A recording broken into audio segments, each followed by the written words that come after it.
the irregular appearance of the posterior tongue surface and forms the inferior part of waldeyers ring. Like the rest of the tongue, the lingual tonsil is covered by stratified non-keratinized squamous epithelium. Blood supply and innervation. The arterial supply to the lingual tonsil is largely via the lingual artery, with contributions from the tonsillar branch of facial artery and ascending pharyngeal artery. The dorsal lingual branch of lingual vein performs venous drainage. Innervation is by glossopharyngeal nerve. Location of palatine and lingual tonsils. Pharyngeal tonsil. The pharyngeal tonsil refers to a collection of lymphoid tissue within the mucosa of the roof of nasopharynx. When enlarged, the pharyngeal tonsil is also known as adenoids. It is located in the middle of the nasopharynx and forms the superior aspect of waldeyers ring. The epithelial covering of pharyngeal tonsil is ciliated pseudostratified epithelium. Blood supply and innervation. The pharyngeal tonsil receives arterial supply from several vessels: ascending palatine artery, ascending pharyngeal artery, pharyngeal branch of maxillary artery, artery of pterygoid canal, basis sphenoid artery, tonsillar branch of facial artery. Venous drainage is via numerous small veins which pierce the superior constrictor muscle to empty into pharyngeal plexus. The pharyngeal tonsil receives nerve fibers from vagus and glossopharyngeal cranial nerves. Tubal tonsil. The tubal tonsil refers to the lymphoid tissue around the opening of eustachian tube in the lateral wall of the nasopharynx. They form the lateral aspect of the waldeyers ring. The epithelial covering of tubal tonsil is ciliated pseudostratified epithelium.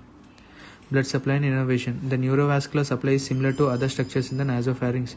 Arterial supply is chiefly via ascending pharyngeal artery and venous drainage is to pharyngeal plexus. Innervation is via maxillary and glossopharyngeal nerves. Palatine tonsil. The palatine tonsils are commonly referred to as tonsils. They are located within the tonsillar bed of lateral oropharyngeal wall between palatoglossal arch anteriorly. They form the lateral part of the waldeyers ring.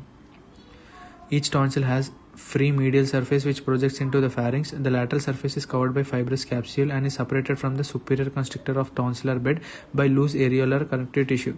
They are covered by stratified non-keratinized squamous epithelium.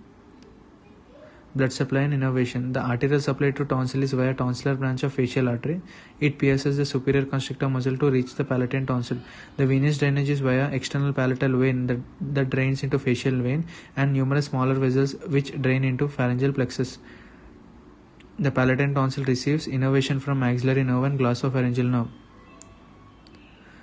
This picture shows the types of tonsils, their epithelium, capsule surrounding them, the crypts and the location of the tonsils. Now functions. Immune system's first line of defense against inhaled or ingested foreign pathogens. Tonsils have on their surface specialized antigen capture cells called M cells for the uptake of antigens produced by pathogens. The B cells are activated and proliferated in areas called germinal centers in tonsils. These germinal centers are places where B memory cells are created and secretory antibody IgA is produced. Tonsils produce T lymphocytes also called as T cells. Thank you.